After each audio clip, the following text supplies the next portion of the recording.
My name is Elena Quinn. I'm 32, and I own a small collection of luxury boutique hotels across the Midwest, including the Athena Hotel where I live in the penthouse suite. Most people know me as a hospitality entrepreneur and founder of Quinn Luxury Group. But to my family, I was always just the one who couldn't settle down. They never bothered to ask what I actually built. I spent years letting them believe their version of me, until the night of my father's 60th birthday dinner, when my sister blocked me at the entrance to my own hotel, convinced I couldn't afford a place like this. That night, they finally learned the truth. I grew up in suburban Minneapolis in a house that smelled like floor polish, old tax folders, and my mother's rose perfume. From the outside, we were perfect. Inside, perfection had a hierarchy, and I never ranked high. My father, Charles Quinn, built his identity around numbers: precise, predictable, manageable. My mother, Victoria, built hers around appearances: polished, curated, untouched by flaws. And then there was my sister, Ava, 2 years younger, blonde hair catching every sliver of sunlight, dimples deep enough to bury secrets. From birth, she was their golden child. Even her cries sounded melodic. Mine were just loud. When Ava took her first ballet class, my mother wept at her grace. When I sold my first set of handmade planners at 16, she called it cute, then asked me to clean the kitchen. I remember the smell of lemon soap biting my hands as I scrubbed spaghetti sauce off chipped plates, dreaming of boardrooms, marble lobbies, and my name etched in gold somewhere no one could erase it. But back then, I was just Elena, the quiet one. The one who read marketing textbooks while other girls braided each other's hair. The one who stayed up until 3 a.m. designing planner layouts on Photoshop, cracked from an illegal download. I'd rise at dawn smuggling orders to the post office before school, adrenaline burning hotter than coffee. No one noticed. Why can't you focus on something practical? My mother sighed once when she caught me sketching packaging designs under the dining table. She nodded toward Ava perched on a stool, twirling her ponytail while reciting SAT vocab flashcards. Look at your sister. She's applying to the right colleges, making the right connections. That's how you get ahead. That phrase, the right connections, it became their prayer, their proof, their punishment for me. Because I never made them, never wanted them. I was too busy building dreams they couldn't see.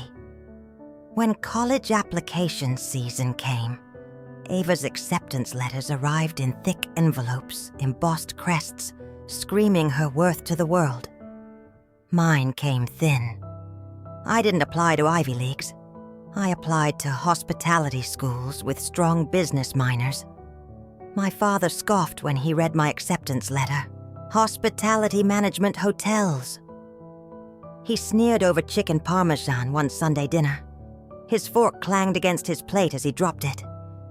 You want to be what a glorified housekeeper. The words sliced clean through me, hot and fast, like paper cuts.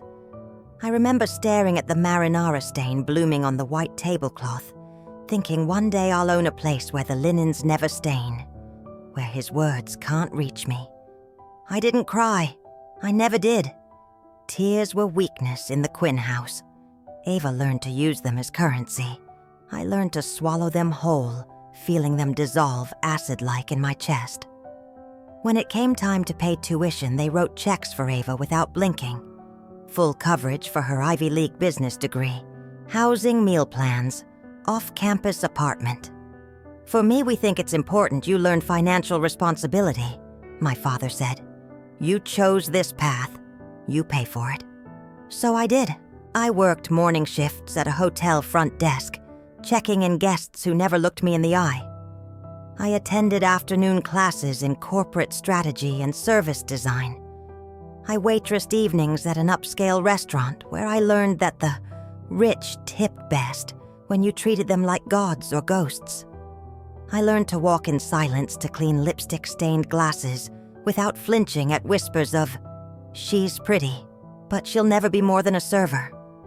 I learned that a smile could be armor, that fatigue could be disguised with mascara, and that dignity wasn't a gift. It was a performance you perfected until you forgot it was an act. Through it all, I designed. I watched every operational inefficiency, noted every gap in branding, every missing loyalty touchpoint. In the back storage room of the Meridian Hotel under flickering fluorescent lights, I wrote business plans that would one day become blueprints for my empire. But back then I was invisible.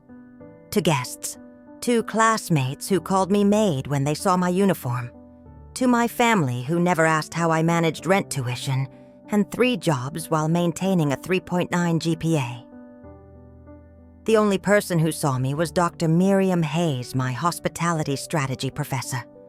After my presentation dissecting boutique hotel market gaps, she pulled me aside. "You see potential where others see decline," she said, voice low and sure. "Most students see properties as they are. You see what they could become." I wanted to cry then, not from weakness, but from the relief of being seen. Instead, I just nodded and whispered, "Thank you." Because gratitude was safer than hope. At family dinners, Ava would talk about her internships at consulting firms, her finance professors, who said she'd make partner by 30. My mother beamed. My father refilled her wine. They'd turn to me blinking as if remembering I existed. "And you, Elena." Still at that hotel, I'd smile, cutting my steak into precise squares. Yes, still at the hotel. Inside, I was screaming, "You have no idea what I'm building. You have no idea who I'm becoming." But they never heard. They never asked. And so, I learned the lesson that would define my life. If they refuse to see you, stop offering your light. Build it into something so bright they're blinded by it. In that childhood house scented with lemon soap, rose perfume, and floor polish, they couldn't smell the fire I was lighting within myself. But I could. And I knew one day it would burn bright enough to light up every room they tried to keep me out of. My early career wasn't a rise. It was a crawl through glass. After graduation, I landed an internship at Meridian Hotel Group through Dr. Miriam Hayes' recommendation. It wasn't glamorous. I spent days entering data into Excel, fetching coffee orders so complex they sounded like pharmaceutical instructions, and learning that in corporate hospitality, your badge color determined if people remembered your name. Mine was gray, but gray is the color of storms before they break of concrete foundations, before towers rise. Gray is patient. While other interns socialized at networking mixers, I sat in empty conference rooms, studying operational ledgers and guest feedback reports. I learned that Meridian's loyalty program offered perks guests never redeemed, wasting millions annually. I noted that their VIP onboarding scripts sounded robotic, creating transactional experiences where intimacy was promised. I wrote proposals in secret, refining them at 3 a.m. in my tiny studio, while my roommate's cat chewed through my charger cables. 3 months into my internship, I left a 27-page analysis report on James Harrison's desk. He was the regional director, a man who wore tailored charcoal suits with lapel pins engraved with the company logo, as though he'd branded himself to prove loyalty. I didn't mean for him to read it. I'd printed it for my portfolio, but left it there by mistake. The next morning, his assistant called me into his office. My stomach churned as I rode the elevator. The fluorescent light flickered above me, painting my reflection in ghostly flashes. I was sure I'd be reprimanded for overstepping. Interns didn't analyze. They didn't solve. They fetched. Smile disappeared. "Sit," he said, gesturing to the leather chair across his glass desk. His eyes didn't move from my report as I sank down, heart hammering. "This," he tapped a page, "is better than what I get from consultants I pay $5,000 a day." My throat closed. I waited for the but. Instead, he flipped to the final page and looked up at me for the first time. "We need people who think like you," he said. "When you graduate, there's a management trainee position waiting, if you want it." I left his office numb, stepping into the staff bathroom and locking myself in a stall.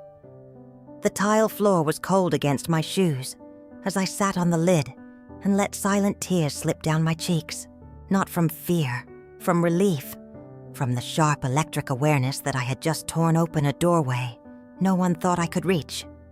That night, I called home. Victoria answered. "Hi, Mom," I said, voice trembling with hope I didn't want to admit. "Oh, it's you.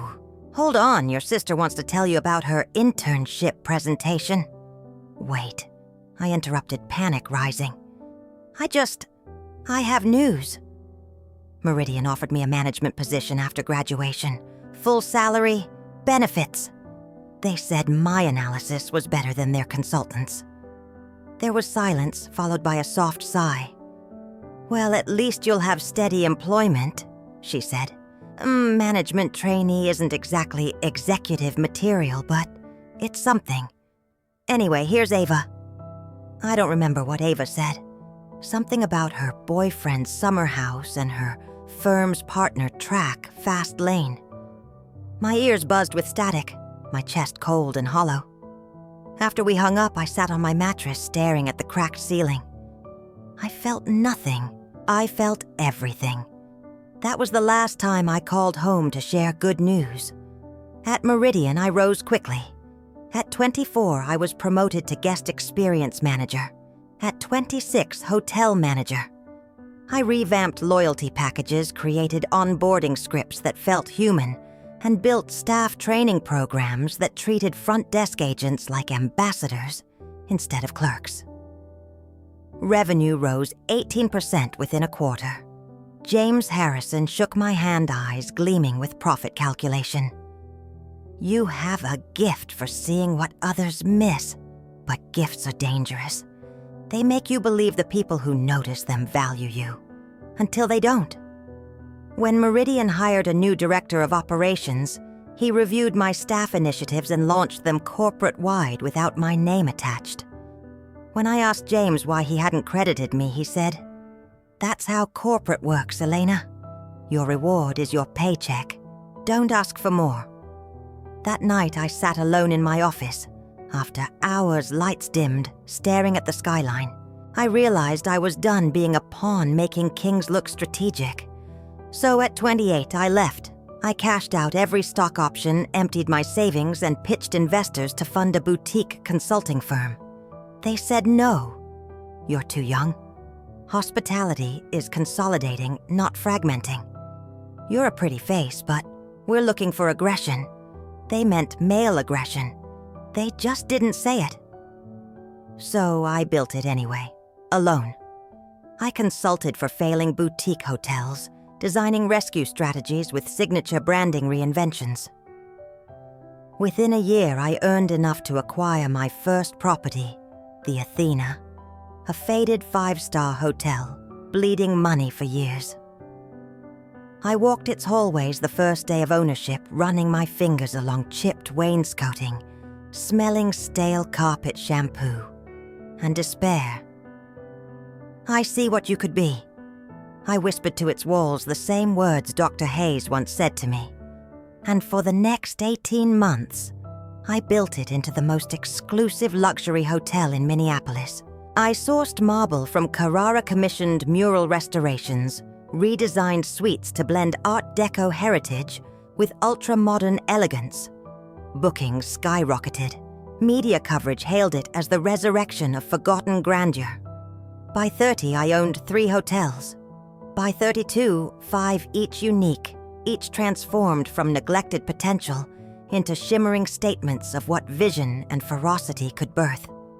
My family knew none of this. In their minds, I was still working front desk somewhere, collecting paychecks, too stubborn to settle down and find a husband, too small to matter. They never asked. I never told. But every night as I lay under Egyptian cotton sheets in the penthouse suite, I designed 30 floors above the city that ignored me. I whispered the truth to myself. You're not small. They're just blind. And blindness is curable. All it takes is a single blinding light of truth. That light was coming, and it would burn away every shadow they tried to bury me in. Building an empire sounds glamorous. In reality, it's a series of quiet wars no one witnesses. At 29, I spent nights sleeping on the office couch of my consulting firm, a thin wool blanket scratching my neck as I drafted turnaround proposals for hotels bleeding out their final reserves. By dawn, I'd change into a black pencil dress, brush my hair into a tight chignon, and present my vision to ownership boards that saw me as novelty, at best nuisance, at worst. I learned to modulate my voice lower in pitch, to speak slowly enough to sound confident, but fast enough to signal brilliance. I learned to lean back in boardroom chairs, just slightly, wrists resting on armrests, the posture of someone unafraid to take up space. I watched male CEOs blink in surprise when I ignored their interruption attempts, my gaze steady and unimpressed. But the real victories happened alone. At 30, I acquired my second property, a brutalist concrete hotel on the Chicago River, its lobby reeking of mildew, masked by cinnamon room sprays. The staff moved like ghosts. Guests came only for cheap conference blocks. On my first night there, I walked the silent hallways, heels echoing staff, averting their eyes thinking I was a guest who'd gotten lost. I stepped into the rooftop banquet space, dark, and abandoned its floor covered in stained carpet and dead insects. I stood by the floor-to-ceiling windows, overlooking the water below, headlights slicing through Chicago's midnight fog. They see decay, I whispered into the cold glass breath fogging its surface. I see possibility. 6 months later, the rebranded Halcyon River Hotel opened. The rooftop became a glass-walled event pavilion, suspended over the river chandeliers refracting city lights into crystalline constellations. Bookings sold out months in advance. Forbes called it a phoenix above the river's industrial bones. I moved like this for years. Silent, strategic, surgical. By 32, Quinn Luxury Group owned 5 hotels. Each acquisition funded by the profits of the last each design, an extension of my brand philosophy, invisible opulence, spaces that whispered wealth rather than screamed it. I rejected gold-plated spectacle. I commissioned moss gardens in marble courtyards, minimalist suites with hidden mirror TVs, staff uniforms cut from Japanese stretch suiting, to convey silent authority.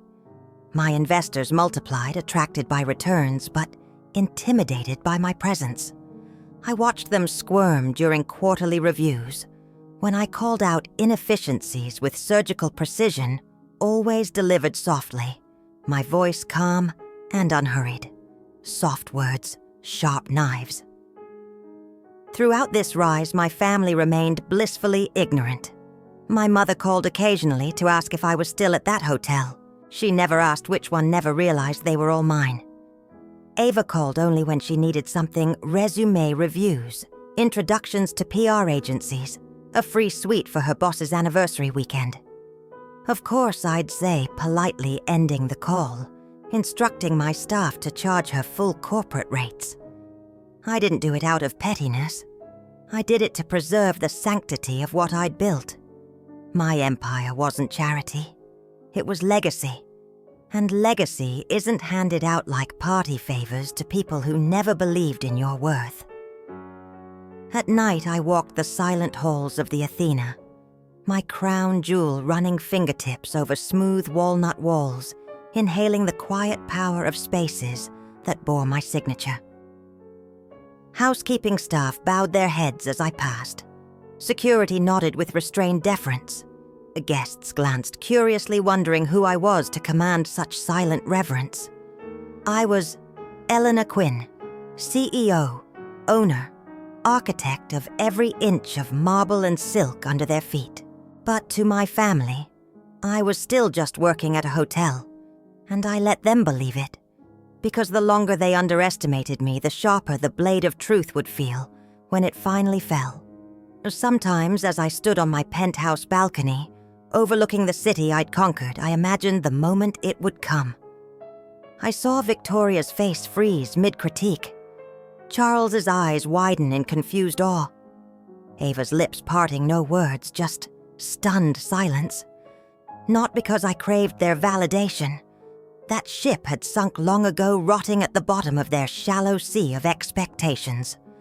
No, I craved the moment of silent reckoning, the obliteration of their narrative, the rewriting of mine in gold lettering they could never scrub clean. Because in the end, the empire wasn't built to impress them. It was built to set me free from needing to. And freedom, I learned, is the ultimate luxury. The night of my father's birthday arrived cold and clear, the kind of winter night where the sky feels endless and indifferent, like a silent witness refusing to intervene in human folly. From my penthouse balcony above the Athena, I watched as luxury SUVs glided under its private portico headlights, sweeping over the marble drive like searchlights across a dark sea. Guests emerged swaddled in sable and tailored wool satin gowns, peeking from under coats lined with fox fur. My staff moved seamlessly, greeting them by name, offering warm towels infused with bergamot and cedar. A detail I'd implemented last winter after reading how temperature shock dulls first impressions. The Athena would never dull anything. Inside the restaurant glittered with candlelight reflecting off brass-edged menus. The private dining room, the Winston Suite, was perfection incarnate. Linen-draped tables, bone china rimmed with platinum Riedel crystal, polished to diamond clarity. Each place card handwritten by our in-house calligraphy artist in looping graphite strokes that whispered legacy. I had overseen every detail myself. This was my stage. In my suite, I dressed in silence. A black velvet gown cut with architectural precision.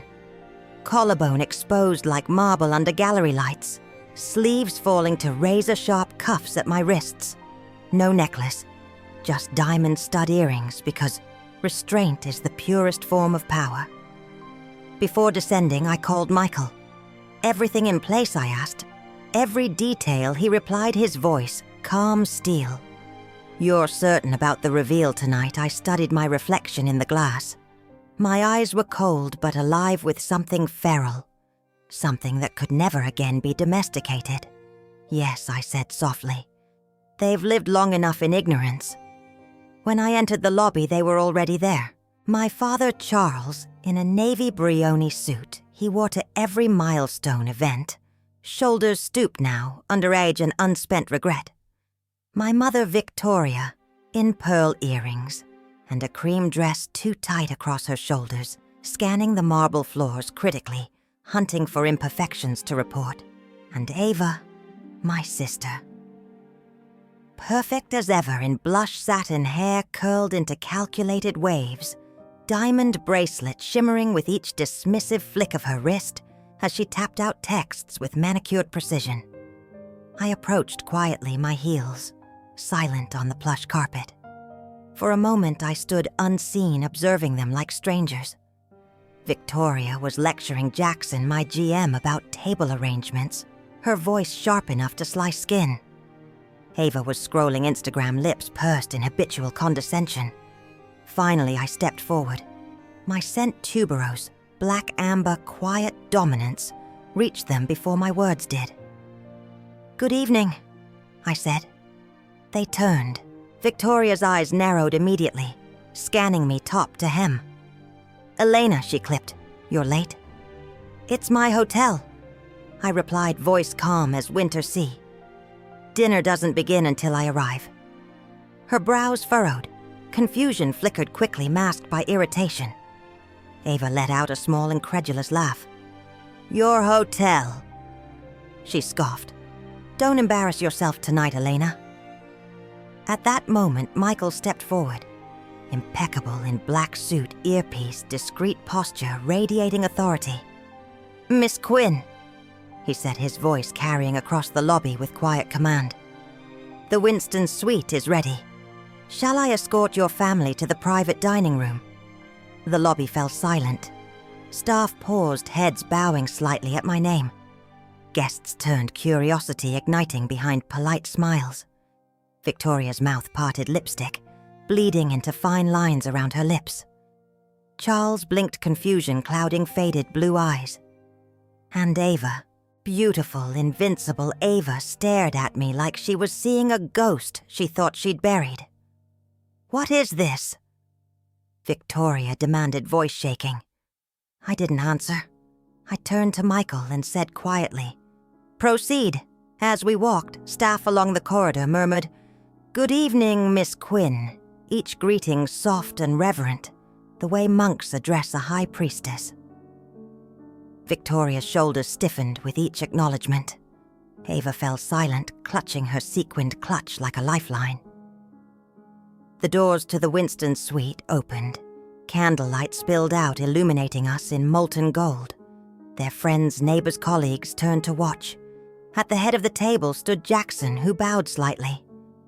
"Welcome, Miss Quinn," he said. "Your requested menu and vintage pairings are prepared. Your father's bourbon has been decanted to optimal oxidation." Silence pulsed around us. Victoria's lips trembled. "Elena," she whispered harshly, "what is this performance?" I tilted my head, studying her the way I studied failing hotels before demolition. "This isn't a performance, Mother. This is ownership." Throughout, dinner conversation flowed awkwardly around me. Charles swirled his bourbon, saying little, watching me with flickering realization, pride tainted by fear. Victoria clinked her fork against her glass, repeatedly searching for attention she wasn't receiving. Ava remained silent, eyes darting around the suite, calculating, recalibrating, always 2 moves behind tonight's game. Finally, as dessert was served, bitter chocolate tart with smoked sea salt caramel, Victoria spoke, her voice trembling with thinly veiled rage. "You've humiliated us tonight." I set down my fork, folded my hands on the linen. "No," I said softly. "Tonight was your revelation, not my humiliation." She stared at me, lips curling. "You think success gives you the right to disrespect your family?" I smiled slightly, the smallest tilt of my mouth, diamond hard. "No," I replied. "Your disrespect is what gave me the right to succeed." Across the table, Charles let out a shaky breath, a sound halfway between a sob and a laugh. And for the first time, I saw him clearly. Small, fragile. A man who spent his life shrinking everyone around him to feel big. I rose, napkin falling onto the tablecloth like a white flag I never needed to wave. "Enjoy your evening," I said. "The bill is settled. Stay as long as you like." As I walked out, staff parted silently, bowing their heads as though royalty were leaving court. Behind me, silence reigned. No protests, no apologies, just quiet. The quiet that follows an execution. In that moment, I felt nothing but clarity. They spent a lifetime underestimating me. Tonight, I didn't prove them wrong. I made their opinions irrelevant. Because power isn't proving yourself. Power is building a world so high above them that their disbelief never touches you again. And that is a power no dynasty can erase. As the guests murmured in stunned silence, Michael stepped forward, handed me a slim leather folder, and with practiced precision, announced loud enough for the entire suite to hear Miss Quinn, the final approval papers for transferring full ownership of the Athena exclusively into your name are ready for your signature. I opened the folder slowly, letting each page catch the candlelight before signing with an elegant flick of my pen. Then I looked up at Victoria, meeting her wide, trembling eyes, and whispered just loud enough for her world to shatter. "Starting tomorrow, Father's shares are mine too. He signed them over last week." The night ended long before the candles burned down. I returned to my penthouse, removed my gown with clinical precision, hung it back in its garment bag, and stood before the floor-to-ceiling window overlooking Minneapolis. The city glowed in fractured gold, unaware it had just borne witness to a silent coup. In the dim reflection, I saw my face calm, expressionless, but my eyes burned with something dark and triumphant. Tonight wasn't about revenge, it was reclamation. The next morning, my phone vibrated endlessly. First came Ava's messages. "What did you mean about Dad's shares? You can't just take them." Elena called me. Then Victoria called, over and over. Each time I watched her name appear, then disappear into silence. I imagined her pacing her marble kitchen still in last night's curls, gripping her phone so tightly her knuckles whitened. Finally, a single text from Charles signed them willingly. "You earned them. 7 words. 7 knives. Not for me, for her." At 9 a.m., Michael knocked softly before entering my office. He carried 2 coffees, placing one beside my laptop. "They're downstairs," he said simply. "Who your mother? Your sister?" "They've been here since before dawn." I sipped the coffee. Dark, bitter, perfect. "Have them wait," I replied, typing a final approval on the ownership transfer documents. "I'll see them on my time." At 11:30, I descended. The lobby fell silent. Staff paused mid-task. Guests glanced curiously as Victoria and Ava rose from the velvet lounge chairs. Victoria's eyes were red-rimmed lips, pale against her flawless foundation. Ava's phone was clutched in her hand, like a dagger she wasn't sure how to wield. Elena Victoria began, her voice trembling with anger, contained only by public decorum. "What have you done?" I said nothing, gesturing for them to follow. I led them to the executive conference suite, its walls lined with brushed oak and black steel, overlooking the skyline like a throne room. I took my seat at the head of the long table. They remained standing. Finally, Ava spoke. "You blindsided us. You humiliated us last night. And now this Dad's shares. You're taking everything." I raised an eyebrow. "Taken, I built this." He simply ensured its protection. Victoria's breath came fast and shallow. "Protection from what from you?" I said quietly. Silence fractured the air like glass, shattering on marble. For years, I'd tolerated their dismissal, their belittling, their assumption that I was nothing but a hotel employee struggling to make ends meet.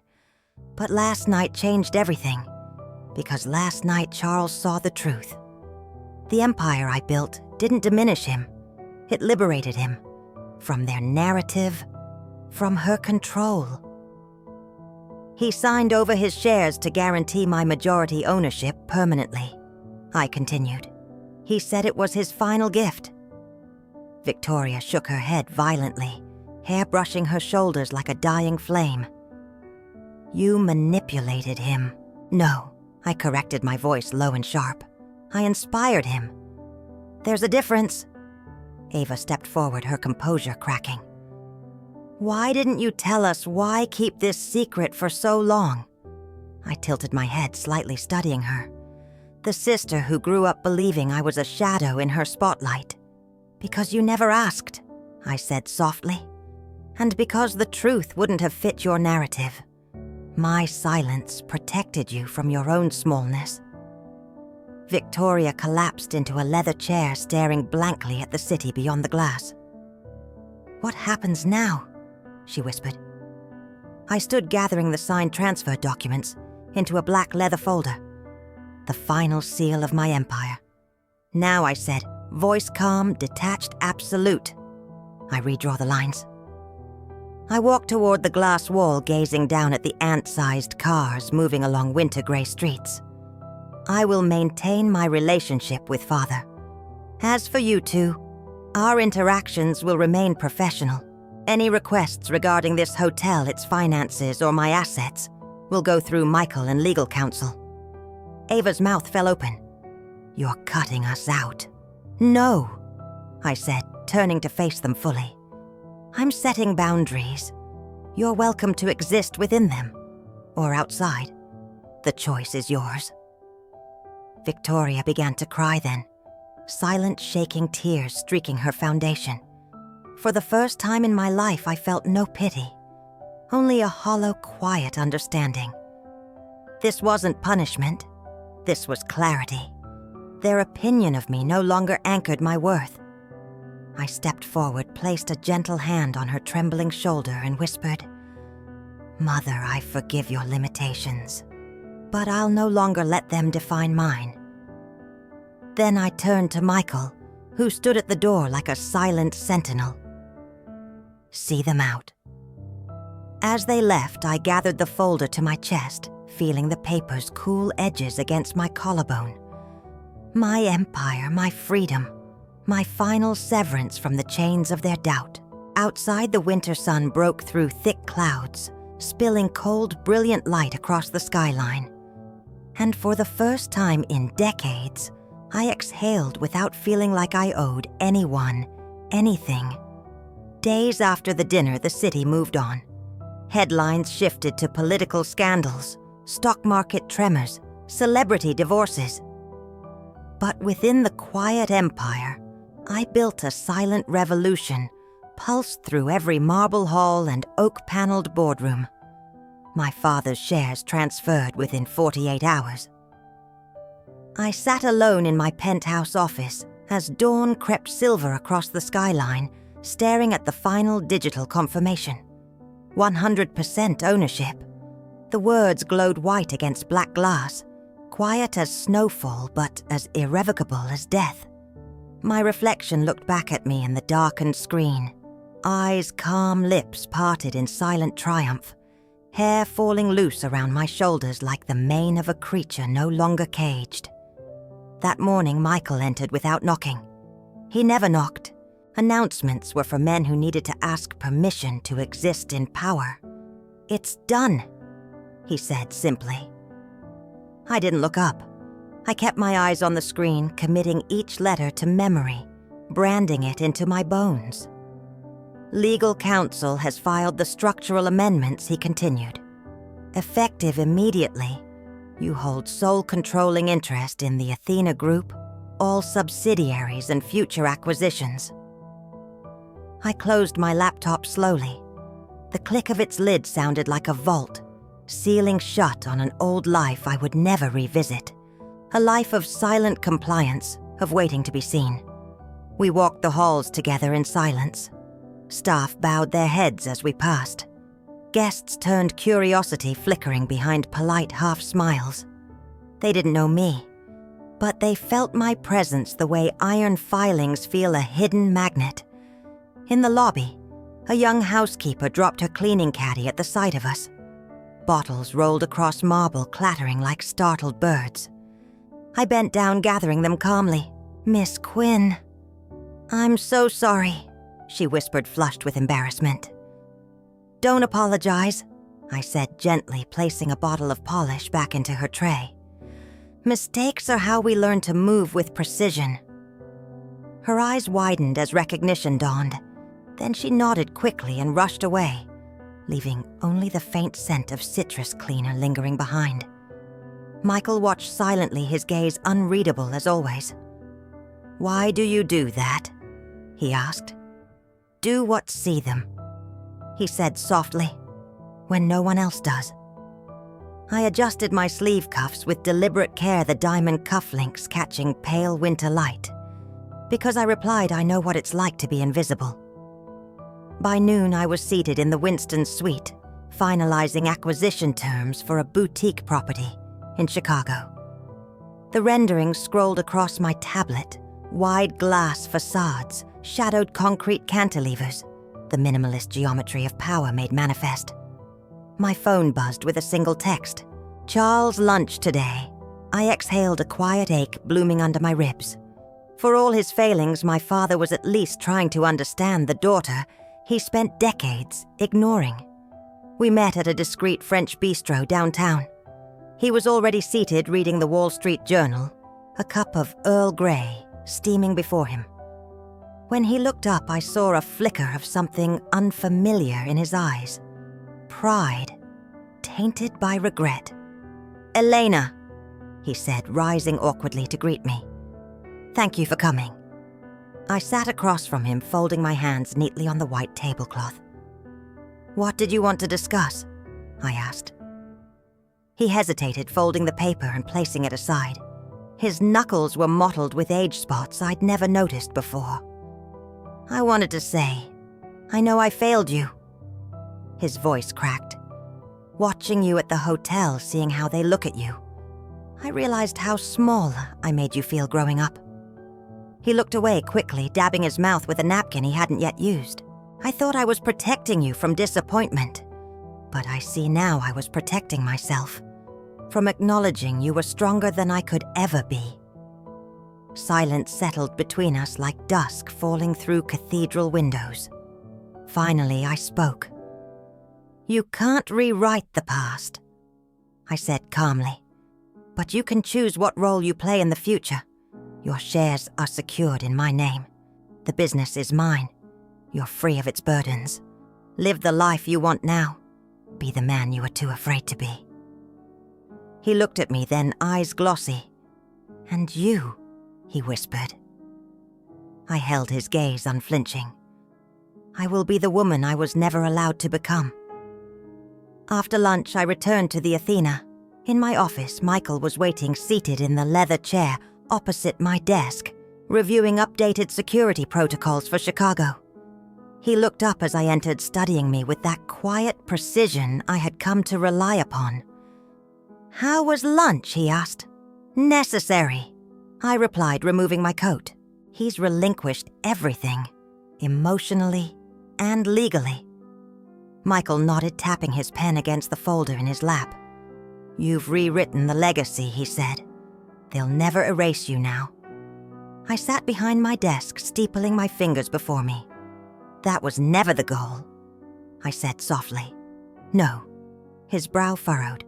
I shook my head, a faint, almost bitter smile curling my lips. Erasure was their weapon. My existence is my vengeance. But legacy is different. I rose, walking to the floor-to-ceiling window overlooking the city below, glittering under a pale sun. Cars streamed down avenues like rivulets of light. Skyscrapers rose silent and unyielding. Legacy is building something so immovable, so undeniable that even when you're gone, it speaks louder than any name whispered in gossip. Michael stood moving beside me, our reflections merging in the glass, his broad, silent strength, my poised, lethal stillness. "And what will your legacy say?" he asked quietly. I turned to him, fully feeling the steel thread of resolve tighten beneath my collarbones. "It will say," I whispered, "she built her own empire when they gave her no kingdom. She became her own lineage when they denied her a name. She left behind not an inheritance, but a blueprint." Outside, the first flakes of snow began to fall. Silent, relentless, beautiful. Like every woman who ever carved her place into a world, determined to forget her. In the weeks that followed, winter deepened its grip on the city.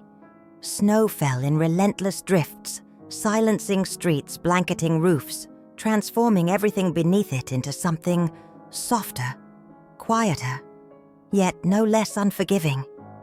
Inside the Athena, however, the hum of my empire only grew louder. Staff moved with crisp precision, each step echoing silent loyalty. Executives sharpened strategies with the cold focus of men and women who knew their futures depended on pleasing a ruler, who bowed to no one. Michael expanded security protocols, integrating new AI-driven surveillance systems for the upcoming Chicago and Denver acquisitions. Every detail executed to my exacting standards. One dawn, I stood alone on the rooftop helipad. The wind tore at my hair, slicing through my wool coat to lash against bare skin, but I felt nothing except a low electric calm humming beneath my bones. Below, the city sprawled in ordered grids and flickering traffic lights. Unaware, oblivious, every brick, every glass pane within my gaze now belonged directly or indirectly to someone who once scrubbed reception desks for minimum wage. Someone who carried invoices up 20 flights of stairs when elevators broke and investors refused to wait. Someone who signed personal guarantees against loans no bank wanted to underwrite. Someone who refused to disappear. My phone buzzed in my gloved hand. Incoming call, Charles. I answered without speaking. Elena, my father's voice trembled, a blend of frostbitten regret and unspoken pride. Your mother wants to meet. She says it's urgent. I inhaled deeply, tasting the bitter metallic air. She knows where to find me. Later that afternoon, Victoria arrived unannounced. Michael intercepted her in the lobby, leading her to my private office suite.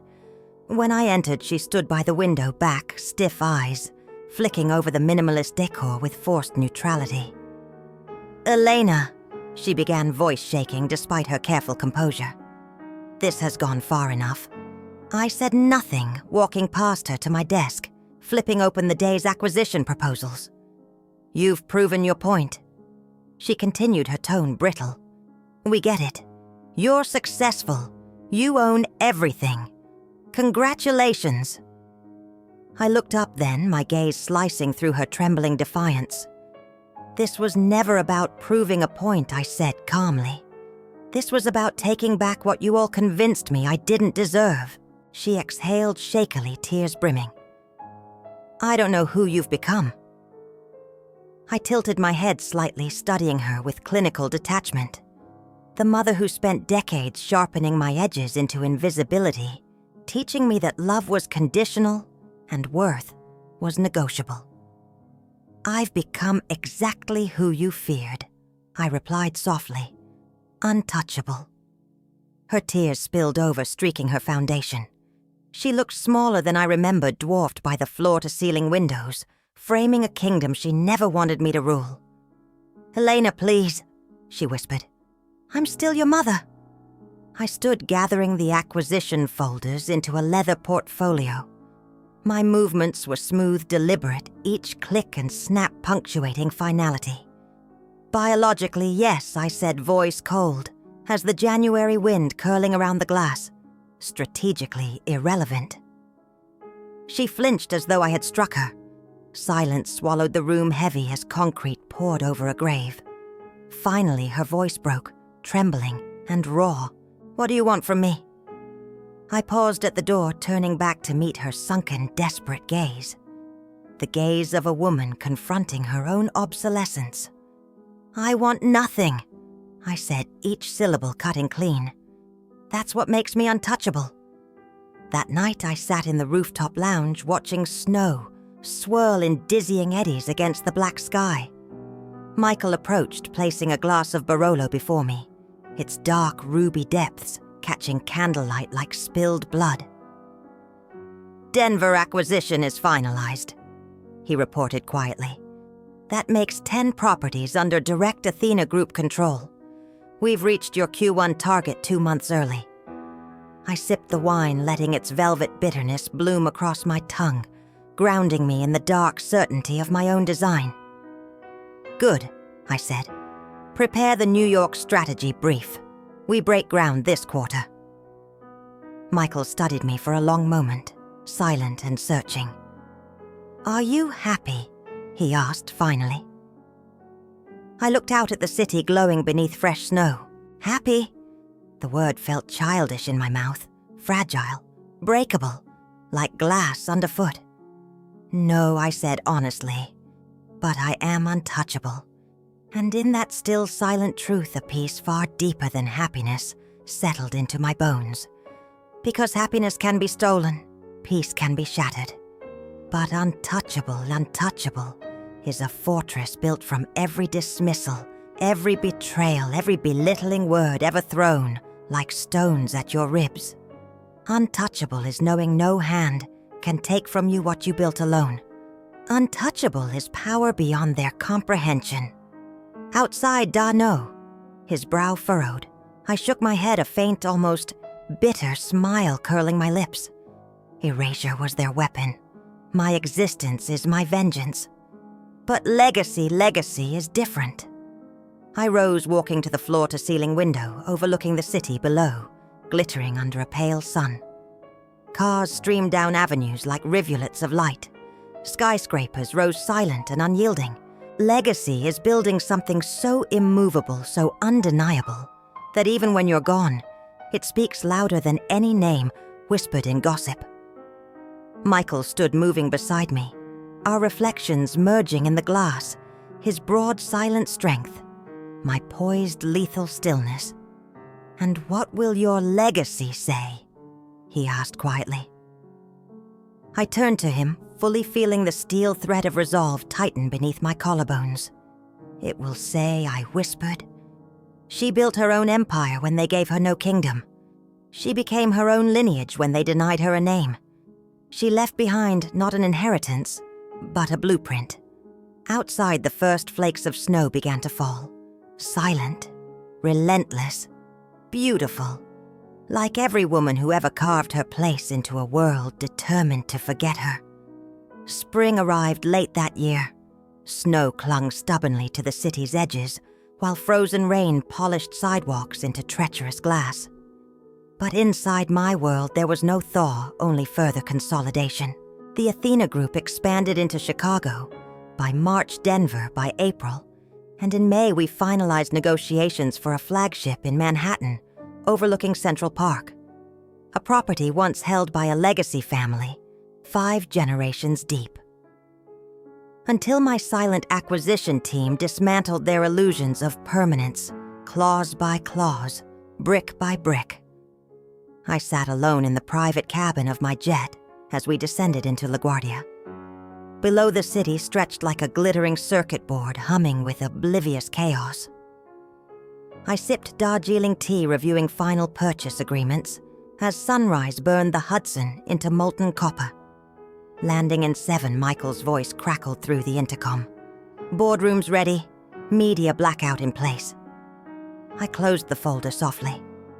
My reflection in the cabin window stared back at me, calm, precise, unmovable. The woman no one saw coming until it was too late to stop her. The New York boardroom smelled of cedar polish and generational entitlement. Oil portraits lined the walls, men long dead, gazing down with the brittle arrogance of those who believed legacy exempted them from consequence. Today I would end their lineage. They filed in slowly, 3rd-generation heirs with sleek hair and tailored suits, 4th-generation socialites draped in quiet luxury cashmere, 5th-generation trust fund, shadows eyes empty with inherited ennui. Ms. Quinn, their lead counsel, greeted, gesturing toward an antique mahogany chair, positioned deliberately lower than theirs. I remained standing. "This will be brief," I said, coolly sliding the signed final page across the table. "I've wired the remaining $42 million. The property is mine, effective immediately." Their patriarch, a silver-haired man with a still powerful jawline, stared at me with disbelief tinged by something older. Fear. "This hotel has been in our family since 1892, he rasped. "It carries our name." I tilted my head, studying him like a moth pinned under glass, and now I replied softly, "It carries mine." Outside, cameras flashed as I stepped onto 5th Avenue. Reporters shouted questions about expansion strategies, market share, personal life gossip they clung to like rotting lifeboats in a storm. I ignored them all, because this was not about them. It was not about applause or scandal or fleeting fame. It was about eternity. Back in my penthouse suite that night, Michael poured 2 glasses of Yamazaki 18. The city burned orange and gold beyond the windows, skyscrapers gleaming like a silent cathedral to ambition. To Manhattan, he toasted quietly. I clinked his glass, feeling its tremor echo through my ribs. To eternity, I corrected. We sat in companionable silence as final confirmations flowed in. Chicago revenue exceeded projections by 12%. Denver operational integration completed New York. Rebranding scheduled. The Quinn Legacy Hotel. Do you ever think about stopping? Michael asked, finally, his voice low, careful as if he knew the question itself was dangerous. I finished my whiskey before answering. Its burn carved a path down my throat, igniting something long frozen.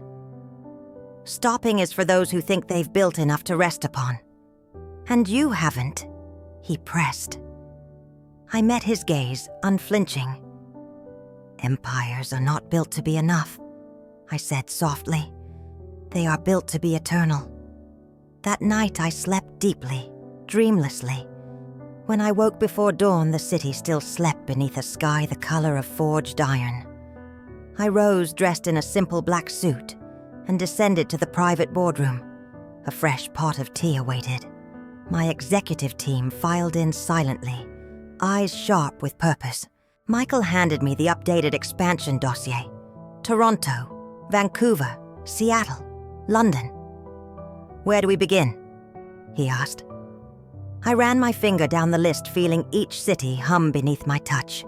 Each one already mine, in concept, if not yet in ink. Everywhere, I whispered.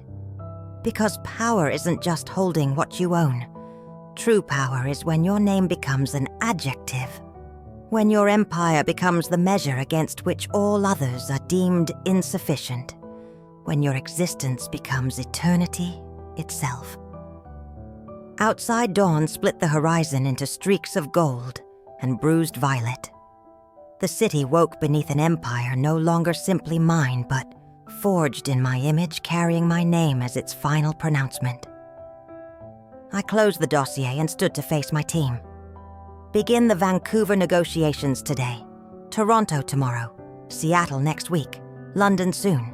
As they scattered to execute my commands, my heart pulsed with a single silent vow. They tried to erase me from their dinner tables, their family portraits, their polite society guest lists. So I built a world where their names no longer mattered, and I called it mine. Summer arrived in thin, trembling waves of heat over the city's steel spine. Tourists fanned themselves under cathedral awnings. Executives loosened ties in glass towers. And in the cool, silent apex of the Quinn Legacy Hotel, I sat alone watching the streets pulse like arteries beneath me. My empire had grown beyond my own tracking.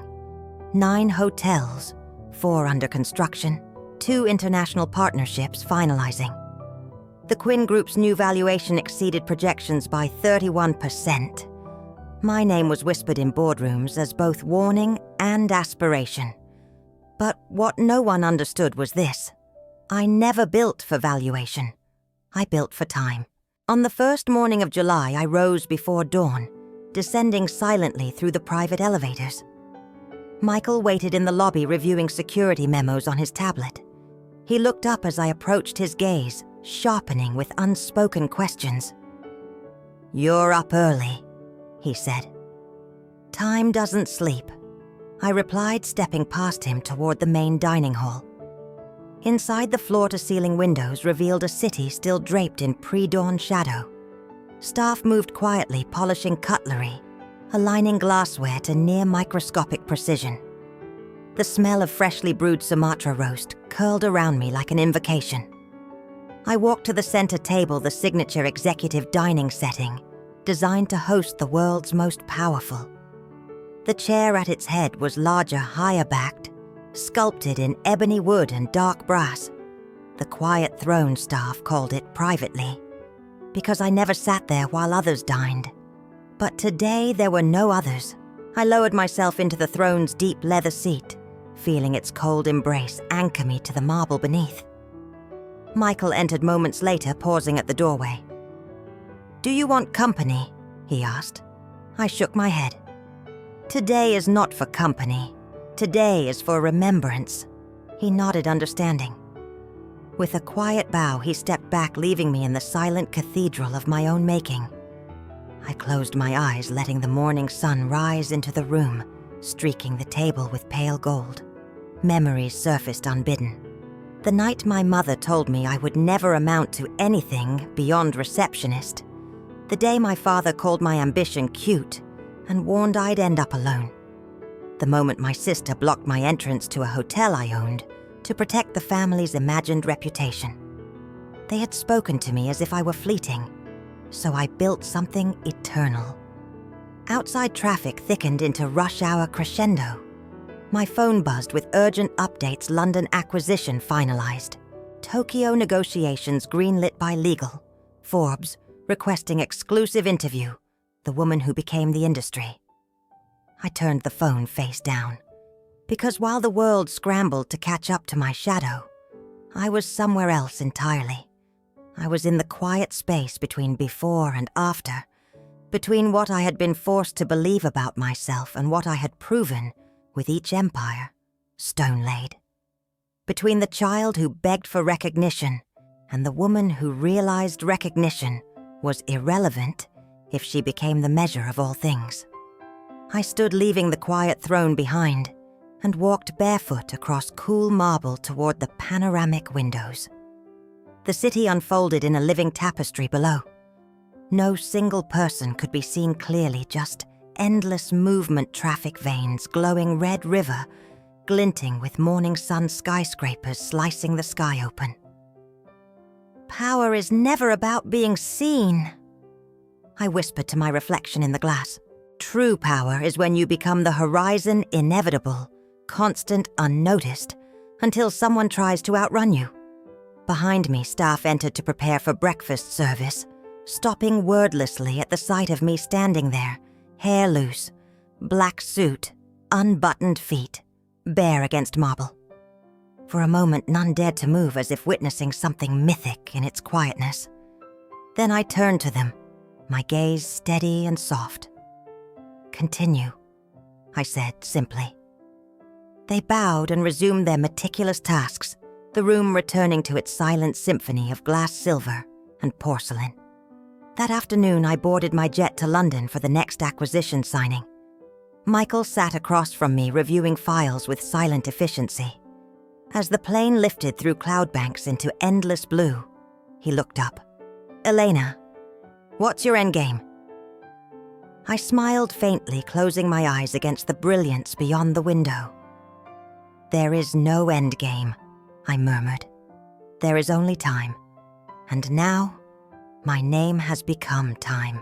Because hotels crumble, fortunes are inherited, empires are sold. But names written into time itself, names that become verbs, become measurements, become eras, they never die. And for the first time in my life, I felt not triumphant, nor vindicated. I felt eternal.